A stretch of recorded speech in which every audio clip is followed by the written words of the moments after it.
कैसे हो दोस्तों आप सभी का मैं आपके मंच द सक्सेस पॉइंट @ पे एक बार फिर से महत्वपूर्ण प्रश्नों की सीरीज में आपका स्वागत करता हूं। जैसा कि आपको पता है कि हमारा पर्यावरण और पारिस्थितिकी से संबंधित महत्वपूर्ण प्रश्नों पर अध्ययन चल रहा है। इससे पहले भी हम लोगों ने और क्वेश्चनों का डिस्कशन कर रखा है और क्वेश्चनों को देख रखा है। अगर आप ऑनलाइन प्रश्नों को देखना चाहते हैं या किसी टॉपिक का या किसी सब्जेक्ट का अच्छे से अध्ययन करना चाहते हैं तो आप प्लेलिस्ट में जाकर के देख सकते हैं। सभी सब्जेक्ट की अलग प्लेलिस्ट बनाई गई है। मेरे दोस्तों, चैनल को सब्सक्राइब कीजिए, बेल आइकन ऑन कीजिए ताकि नोटिफिकेशन मिलती रहे और वीडियो का सपोर्ट कीजिए। इसी तरह प्यार बनाए रहिए। मेरी उम्मीद है, मेरा भरोसा है कि आप सब इसी तरह पढ़ रहे होंगे, मेहनत कर रहे होंगे। इस तरह से पढ़ते रहिए, मेहनत करते रहिए। मेरी ईश्वर से प्रार्थना है कि आप सबका सिलेक्शन हो। तो दोस्तों, ज़्यादा से ज़्यादा प्रश्नों को लगाने का प्रयास कीजिए, वीडियो को शेयर कीजिए, लाइक कीजिए। वीडियो को कैसी लगती है कमेंट में ज़रूर बताएं। 275 क्वेश्चनों तक हमारा डिस्कशन हो गया है। आज उसके आगे का डिस्कशन करेंगे। जैसे कि आप सभी जानते हैं कि डेली 25 क्वेश्चनों का हम लोग अध्ययन करते हैं। तो चलिए आइए देखते हैं कि आज का पहला प्रश्न क्या कह रहा है। तो आज का पहला प्रश्न देखते हैं क्या है। आज का पहला प्रश्न है दोस्तों, पहले पेन चेंज कर लेते हैं दोस्तों।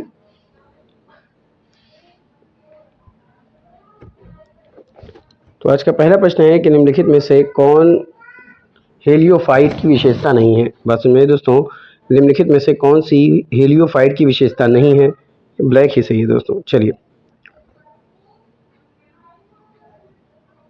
तो प्रश्न क्या है कि निम्नलिखित में से कौन सी हेलियोफाइट की विशेषता नहीं है। पहला है लंबे अंतरालों वाला तना, दूसरा अनेक जड़ें, तीसरा है लंबी पाश्चर जड़ें और डी ऑप्शन है जोरदार फलन और फूल। बात समझ में दोस्तों, प्रश्न है कि निम्नलिखित में से कौन सी हेलियोफाइट की विशेषता नहीं है।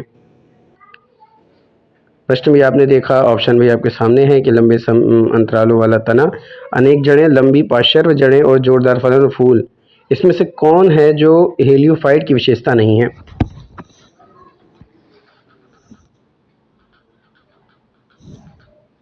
तो दोस्तों, अगर बात किया जाए कि कौन हेलियोफाइट की विशेषता नहीं है तो ये हो जाएगा लंबी अंतरालों वाला तना। तो ऑप्शन आपका ए राइट हो जाएगा। तो A is the right answer for this question. अगले प्रश्न की तरफ चलते हैं। अगला जो महत्वपूर्ण प्रश्न है वो है निम्नलिखित में से कौन सबसे छोटा कृत्रिम पारिस्थितिकी तंत्र है जो लंबे समय तक कायम रहा है।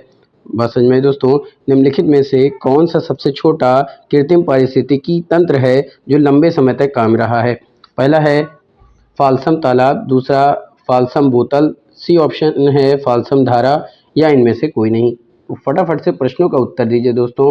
प्रश्नों का उत्तर देने का ज़रूर प्रयास किया करिए, क्योंकि जब आप प्रश्नों का उत्तर देते हैं तो आप अपने लक्ष्यों के और करीब पहुंचते हैं। आपकी मेहनत और आपकी तैयारी इतनी मजबूत हो जाती है कि आप कम समय में ज़्यादा प्रश्नों को भी लगाने के हैबिचुअल हो जाते हैं। तो दोस्तों, निम्नलिखित में से कौन सा सबसे छोटा कृत्रिम पारिस्थितिक तंत्र है जो सबसे लंबे समय तक कायम रहा है। आपके ऑप्शन थे फाल्सम तालाब, फाल्सम बोतल, फाल्सम धारा, या इनमें से कोई नहीं। तो इसका फटाफट से उत्तर दीजिए।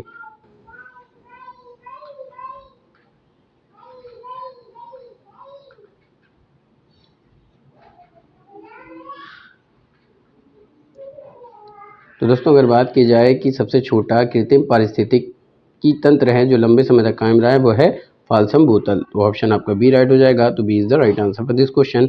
अगले प्रश्न की तरफ चलते हैं। अगला प्रश्न है दोस्तों कि वायुमंडल में ग्रीन हाउस प्रभाव किसके कारण उत्पन्न होता है। पहला है वायुमंडल द्वारा अवरक्त विकिरण का अवशोषण और पुनः उत्सर्जन, दूसरा है वायुमंडल द्वारा पराबैंगनी विकिरण का अवशोषण और पुनः उत्सर्जन, सी ऑप्शन है वायुमंडल द्वारा दृश्य प्रकाश का अवशोषण और पुनः उत्सर्जन, डी ऑप्शन है बादलों द्वारा दृश्य प्रकाश का अवशोषण और पुनः उत्सर्जन। तो इसका फटाफट से पहले दोस्तों उत्तर दीजिए कि वायुमंडल में ग्रीन हाउस प्रभाव किसके कारण उत्पन्न होता है।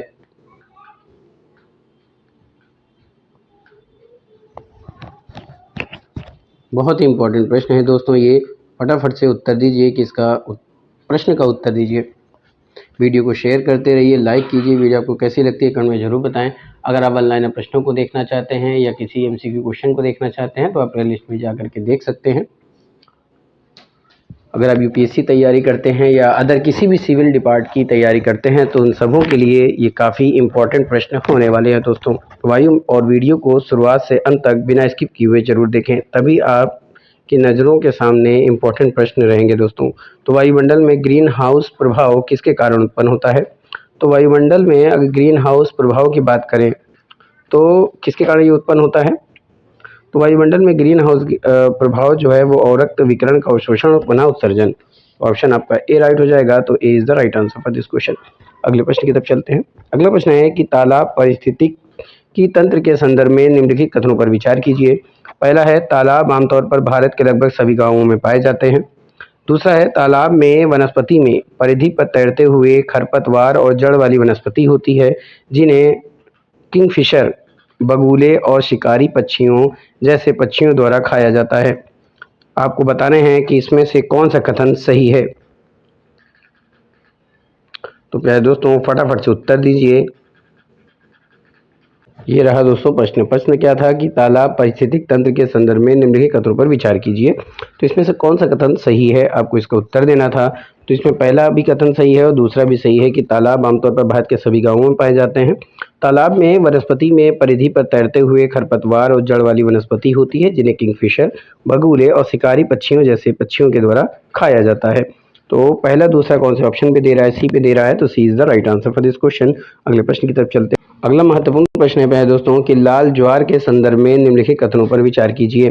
पहला कथन है कि यह एक ऐसी घटना का सामान्य नाम है जिसमें कुछ फाइटोप्लांक्टन प्रजातियां खिलती हैं और पानी का रंग फीका पड़ जाता है। दूसरा है, लाल ज्वार के फूल हरे, भूरे, लाल, नारंगी रंग के दिखाई दे सकते हैं, जो जीव के प्रकार, पानी के प्रकार और जीवों की सघनता पर निर्भर करता है। तीसरा जो कथन है वो है, लाल ज्वार के फूल हमेशा हानिकारक होते हैं और ज्वार से जुड़े होते हैं। तो उपर्युक्त में दिए गए कथन का सही उत्तर आपको चुनना है कि इसमें से कौन सा कथन सही है।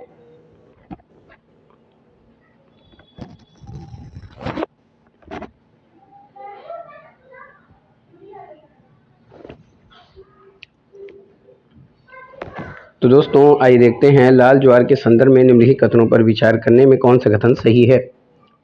तो दोस्तों यह एक ऐसी घटना का सामान्य नाम है जिसमें कुछ फाइटोप्लांक्टन प्रजातियां खिलती हैं और पानी का रंग फीका पड़ जाता है। तो ये कथन आपका बिल्कुल सही है। दूसरा, लाल ज्वार के फूल हरे, भूरे, नारंगी रंग के दिखाई देते हैं, जो जीव के प्रकार, पानी के प्रकार और जीवों की सघनता पर निर्भर करते हैं। तो ये गलत हो जाएगा। अगला है, लाल ज्वार के फूल हमेशा हानिकारक होते हैं, ज्वार से जुड़े होते हैं। तो ये गलत हो जाएगा। केवल पहला सही है, तो केवल एक, तो ऑप्शन आपका ए राइट हो जाएगा। तो A is the right answer for this question. अगले प्रश्न की तरफ चलते हैं। तो दोस्तों अगले प्रश्न की तरफ चलते हैं। अगला प्रश्न कह रहा है कि जैव सुरक्षा पर कार्टाजेना प्रोटोकॉल का मुख्य उद्देश्य क्या है। पहला है, जैविक विविधता के संरक्षण और सतत उपयोग को बढ़ावा देना।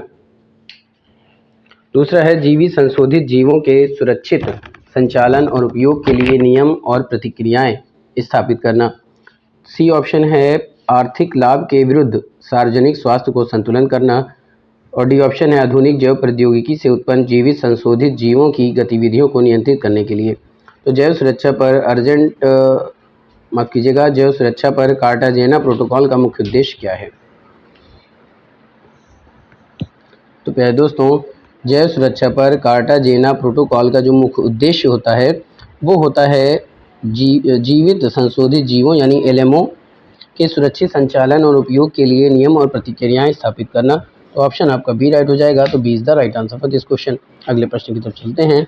अगला प्रश्न है कि खाद्य श्रृंखला में क्रमिक रूप से उच्च स्तर पर सहिष्णु जीवों के ऊतकों में किस पदार्थ, बात समझिए दोस्तों, किसी पदार्थ जैसे कि जहरीले रसायन की बढ़ती सांद्रता की घटना को क्या कहा जाता है।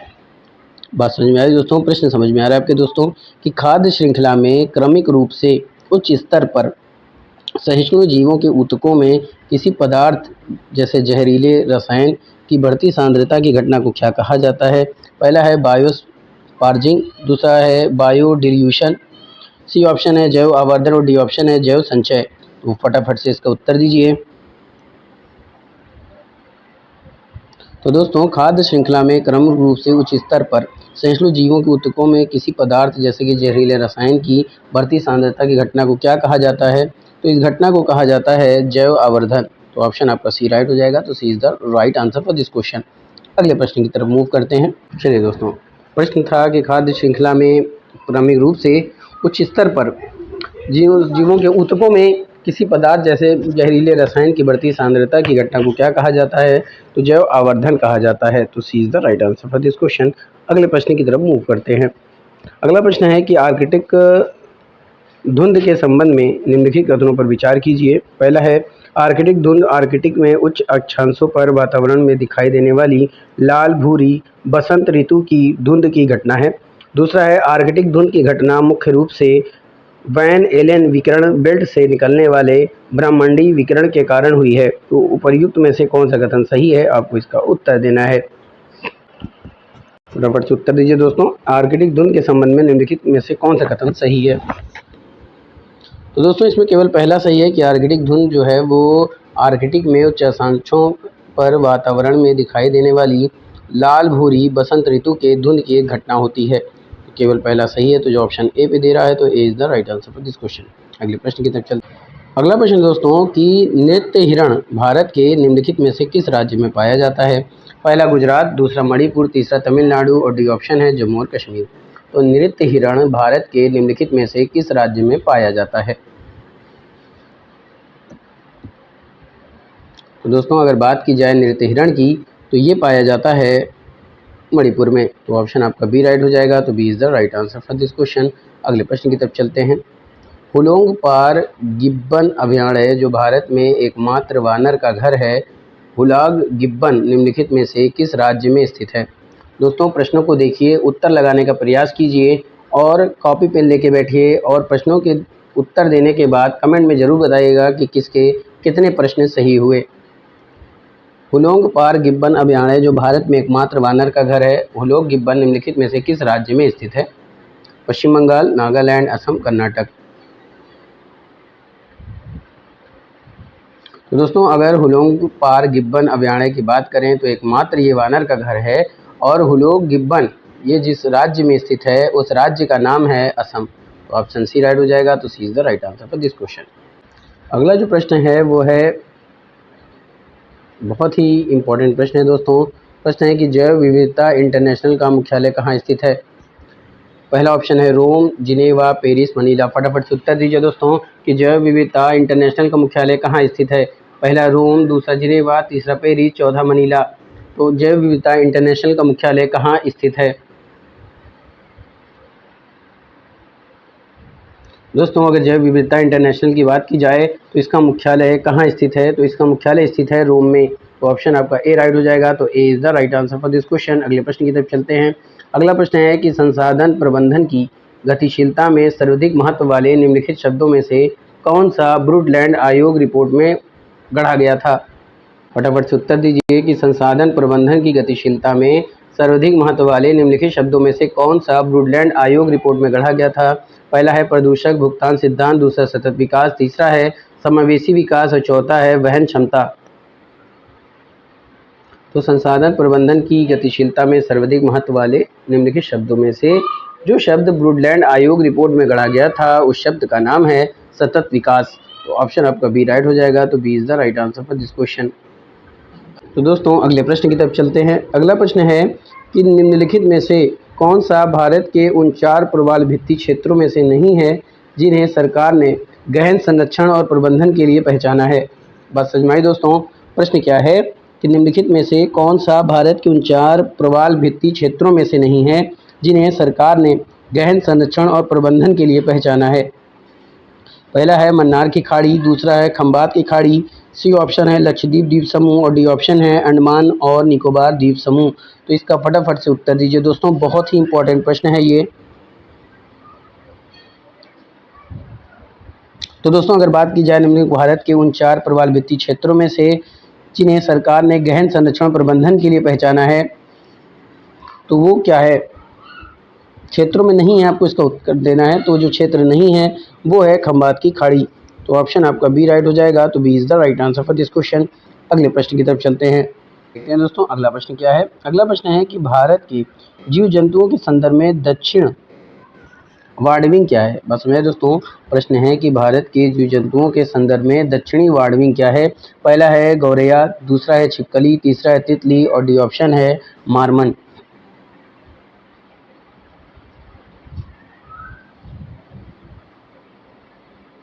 तो दोस्तों भारत के जीव जंतुओं के संदर्भ में दक्षिणी वार्डविंग क्या है? तो ये है दोस्तों तितली। तो ऑप्शन आपका सी राइट हो जाएगा। तो C is the right answer for this question. अगले प्रश्न की तरफ चलते हैं।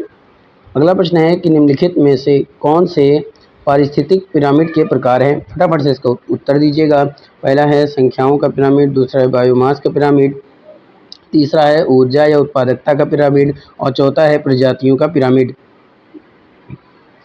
निम्नलिखित में से कौन से पारिस्थितिक पिरामिड के प्रकार हैं? तो फटाफट से उत्तर दीजिए दोस्तों।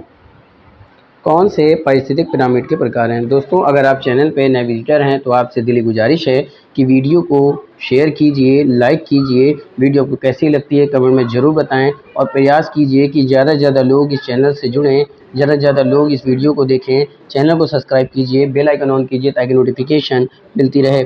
काफ़ी महत्वपूर्ण प्रश्नों की श्रृंखला the success point at the rate पे डिस्कशन किया जाता है दोस्तों, तो चैनल का सपोर्ट कीजिए और अपना प्यार इसी तरह बनाए रहिए। निम्नलिखित में से कौन से पारिस्थितिक पिरामिड के प्रकार हैं? तो दोस्तों जनसंख्या का पिरामिड, बायोमास का पिरामिड और ऊर्जा या उत्पादकता का पिरामिड, यानी कि पहला, दूसरा और तीसरा सही है। तो ये कौन से ऑप्शन में दे रहा है? बी पे दे रहा है। तो B is the right answer for this question. अगले प्रश्न की तरफ चलते हैं। चलिए अगले प्रश्न की तरफ चलते हैं दोस्तों। देखते हैं कि अगला प्रश्न क्या पूछ रहा है।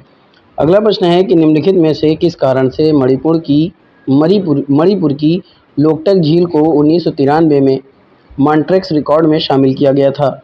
बस सुनाइए दोस्तों, निम्नलिखित में से ऐसा कौन सा कारण था जिसकी वजह से मणिपुर की लोकटक झील को, चलिए दोस्तों प्रश्न है निम्नलिखित में से किस कारण से मणिपुर की लोकटक झील को 1993 में मॉन्ट्रेक्स रिकॉर्ड में शामिल किया गया था? पहला है जलकुंभी का संक्रमण, दूसरा है एक जल विद्युत संयंत्र का निर्माण।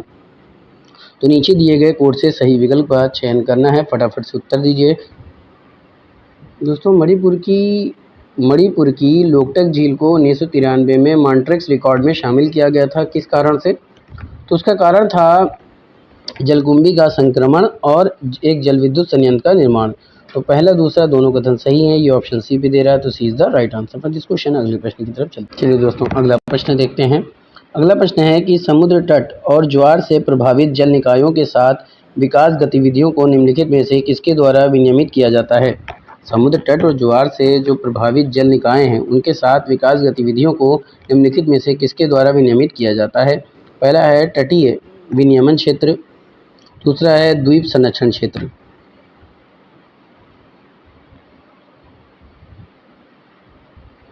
तो दोस्तों समुद्र तट और ज्वार से प्रभावित जल निकायों के साथ विकास गतिविधियों को निम्नलिखित में से किसके द्वारा विनियमित किया जाता है? तो ये विनियमित किया जाता है तटीय विनियमन क्षेत्र और द्वीप संरक्षण क्षेत्र के द्वारा। तो ऑप्शन सी राइट हो जाएगा। तो C is the right answer for this question. अगले प्रश्न की तरफ चलते हैं। अगला प्रश्न है दोस्तों कि निम्नलिखित में से विश्व का सबसे तेज व्हेल कौन सी है? निम्नलिखित में से विश्व की सबसे तेज व्हेल कौन सी है? पहला है हम्प बैक व्हेल, दूसरा है सेई व्हेल और तीसरा है उत्तरी अटलांटिक राइट व्हेल और डी ऑप्शन है अंटार्कटिक मिंक व्हेल। दोस्तों ये प्रश्न बहुत ही इंपॉर्टेंट है कि यहाँ पे एक व्हेल जो मछली होती है उसकी प्रजाति की बात की जा रही है। तो निम्नलिखित में से विश्व की सबसे तेज व्हेल कौन सी है? पहला है हम्प बैक व्हेल, दूसरा है साई व्हेल या जिसे सेई व्हेल भी कहा जाता है, तीसरा है उत्तरी अटलांटिक राइट व्हेल और डी ऑप्शन है अंटार्कटिक मिंक व्हेल। तो दोस्तों इसका जो उत्तर होगा वो होगा सेई व्हेल। तो ऑप्शन आपका बी राइट हो जाएगा। तो B is the right answer for this question. अगले प्रश्न की तरफ चलते हैं। अगला प्रश्न है कि वैलेंसिया लेटुर्नेक्सी के बारे में निम्नलिखित में से कौन सा कथन सही है? पहला है या अल्बानिया और ग्रीस में पाई जाने वाली मछली की एक प्रजाति है, दूसरा जो है वह या नदियों, मीठे पानी के दलदलों, मीठे पानी के झरनों और तटीय खारे लैगून में रहती है। तो नीचे दिए गए कोड से सही उत्तर का चयन करना है। तो प्यारे दोस्तों अगर बात की जाए वैलेंसिया लेटुर्नेक्सी के बारे में, तो दोस्तों यह अल्बानिया और ग्रीस में पाई जाने वाली मछली की एक प्रजाति होती है। ये बिल्कुल सही है। दूसरा यह नदियाँ मीठे पानी के दलदलों में पाई जाती है, मीठे पानी के झरनों तटीय खारे लैगून में रहती है। पहला दूसरा दोनों सही है। तो ऑप्शन सी में दे रहा है। तो C is the right answer for this question. अगले प्रश्न की तरफ चलते हैं। मेरे प्यारे दोस्तों अगला प्रश्न है कि भारत में पश्चिमी घाट में घने जंगलों वाली पहाड़ी नदियों और वन नदियों में छोटे मेढक की कौन सी प्रजाति पाई जाती है? प्रश्न बहुत ही अच्छा है कि भारत के पश्चिमी घाटों में घने जंगलों वाली पहाड़ी नदियों और वन नदियों में जो छोटे मेढक पाए जाते हैं उसकी वो कौन सी प्रजाति है? पहला है निक्टीबैट्राचस मानालारी, दूसरा है माईक्रिक्सलस सेक्सिकोला, तीसरा ऑप्शन है माईक्रिक्सलस फ्यूस्कस और डी ऑप्शन है कि आपका बी और सी दोनों सही है। तो भारत के पश्चिमी घाटों में घने जंगलों वाली जो पहाड़ी नदियां हैं और वन नदियों में छोटे मेढक की कौन सी प्रजाति पाई जाती है? तो दोस्तों माईक्रिक्सलस सिक्सिकोला पाया जाता है और माईक्रिक्सलस फ्यूस्कस यानी बी सी दोनों पाया जाता है। तो ये ऑप्शन डी में हो जाएगा। तो D is the right answer for this question. अगले प्रश्न की तरफ चलते हैं। अगला प्रश्न है कि विश्व धरोहर स्थल Atlantic forest south east reserve किस देश में है? पहला है ब्राज़ील, दूसरा अर्जेंटीना, सी ऑप्शन है कोलंबिया और डी ऑप्शन है पेरू। तो विश्व धरोहर स्थल Atlantic forest south east reserve किस देश में स्थित है? तो फटाफट से उत्तर देने का प्रयास कीजिए। तो दोस्तों विश्व धरोहर स्थल Atlantic forest south east reserve जिस देश में है वो है ब्राज़ील। तो ऑप्शन आपका ए राइट हो जाएगा। तो A is the right answer for this question. अगले प्रश्न की तरफ चलते हैं। आइए देखते हैं अगला प्रश्न क्या पूछ रहा है। अगला प्रश्न है कि धारणी विकास किसके उपयोग के संदर्भ में भीतर बस में दोस्तों धारणी विकास किसके उपयोग के संदर्भ में अंतर पीढ़ी का संवेदनशीलता का विषय है? प्रश्न को समझिए दोस्तों कि धारणी विकास किसके उपयोग के संदर्भ में अंतर पीढ़ी का संवेदनशीलता का एक विषय है? पहला प्राकृतिक संसाधन, दूसरा है भौतिक संसाधन, तीसरा है औद्योगिक संसाधन और डी ऑप्शन है सामाजिक संसाधन। तो धारणी विकास किसके उपयोग के संदर्भ में अंतर पीढ़ी का संवेदनशीलता का विषय है?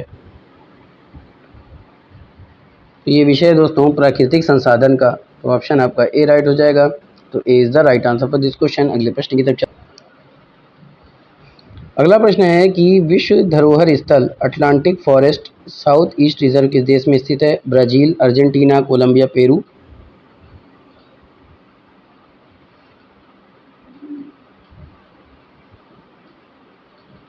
फटाफट से इसका उत्तर दीजिए दोस्तों। इससे पहले भी हम लोग ने रिपीट कर रखा है। तो दोस्तों इसका जो उत्तर था वो था ब्राज़ील। तो ऑप्शन आपका ए राइट हो जाएगा। तो A is the right answer for this question. अगले प्रश्न की तरफ चलते हैं। अगला प्रश्न है कि सतत विकास के लिए आवश्यक है जैविक विविधता का संरक्षण, दूसरा प्रदूषण का निरोध एवं नियंत्रण, तीसरा निर्धनता को घटाना और डी ऑप्शन है उपरोक्त सभी। तो सतत विकास के लिए आवश्यक है। तो पहले दोस्तों सतत विकास को के लिए जो आवश्यक होते हैं वो क्या है? तो उसके लिए आवश्यक होता है जैविक विविधता का संरक्षण आवश्यक है, प्रदूषण का निरोध और नियंत्रण जरूरी है, निर्धनता को घटाना जरूरी है, या फिर कह सकते हैं कि निर्धनता का घटना जरूरी है। तो ऑप्शन डी राइट हो जाएगा कि सभी। तो D is the right answer for this question. अगले प्रश्न की तरफ चलते हैं। बात समझ में आ रही दोस्तों? सतत विकास के लिए आवश्यक क्या है? उपरोक्त सभी। जैविक विविधता का संरक्षण भी जरूरी है, प्रदूषण का निरोध और नियंत्रण जरूरी है और निर्धनता का घटना जरूरी है। तो अगला प्रश्न है कि पर्यावरण अपकर्ष से अभिप्राय है। पर्यावरण अपकर्ष से अभिप्राय है।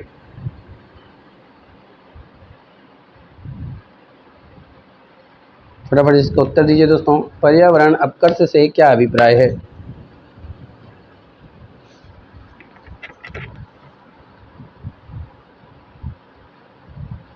दोस्तों अगला प्रश्न पर्यावरण अपकर्ष से क्या अभिप्राय है? पहला पर्यावरणिक गुणों का पूर्ण रूप से निम्नीकरण, दूसरा है मानवीय क्रियाकलापों से विपरीत परिवर्तन लाना, सी है पारिस्थितिकी विभिन्नता के परिणाम स्वरूप पारिस्थितिकी संतुलन और डी है उपर्युक्त सभी। दोस्तों देखिए यहाँ पे प्रश्न में जो ऑप्शन है वो थोड़ा सा गलत है, उसको ठीक करना पड़ेगा कि पारिस्थितिकी विभिन्नता होगा। यहाँ पे नेता लिखा है दोस्तों, वो क्या होगा? विभिन्नता होगा। इसको पहले ठीक कर लेते हैं। ये विभिन्नता होगा, ये नेता नहीं होगा दोस्तों, विभिन्नता होगा। याद रखिएगा ये क्या होगा? विभिन्नता होगा।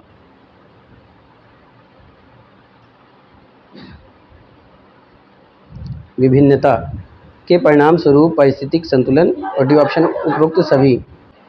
तो इसका जो उत्तर होगा दोस्तों वो होगा उपर्युक्त सभी। तो ऑप्शन आपका डी राइट हो जाएगा। तो D is the right answer for this question. अगले प्रश्न की तरफ फिर अगले सेशन में चलेंगे दोस्तों। आज का सेशन यहीं पे समाप्त करते हैं, इस उम्मीद से कि आप सबको सेशन पसंद आएगा। तो फटाफट से वीडियो को शेयर कर दीजिए, लाइक कर दीजिए। वीडियो आपको कैसी लगती है कमेंट में ज़रूर बताएं। चैनल को सब्सक्राइब कीजिए, बेल आइकन ऑन कीजिए ताकि नोटिफिकेशन मिलती रहे। फिर मिलेंगे इसी जुनून के साथ। Thank you, wish you all the best.